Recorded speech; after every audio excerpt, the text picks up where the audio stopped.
Students, as we are discussing the chapter matter, and as I told you previously, there is an intermolecular force of attraction between the particles of the substance, and it is of two types. First is cohesion. The intermolecular force amongst molecules of a substance, that is of a same substance, is called the force of cohesion. Now we have three substances. First is iron piece, second is brick, and third is chalk. If you are trying to break into small pieces, then you will find out that it is quite difficult to break iron piece into small pieces, almost not possible. And second is brick. Brick is quite easily than that of the iron piece, and third one is a chalk. Chalk can be easily converted into powder form.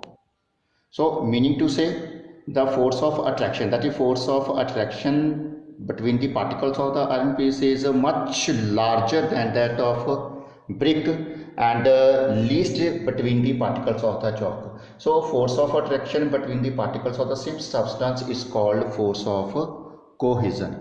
Similarly, the second force is called adhesion, or you can say that force of adhesive.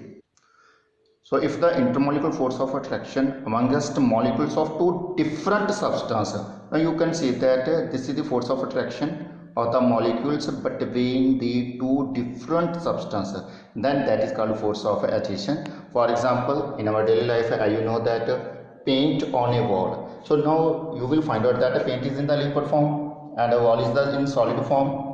So this is the force between the two different particles of the different substances, then that is called force of adhesion. And another example is ink on paper. When you are trying to write on the paper, then you will find out that your ink will stick with the paper.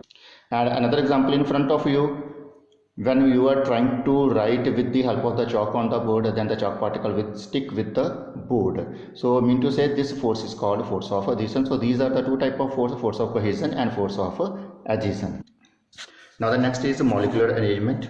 So on the behalf of the molecular arrangement, we can define the properties of the three states of the matter, with solid, liquid and gas. You know that the intermolecular space between the solid is between the molecules of the solids are very less.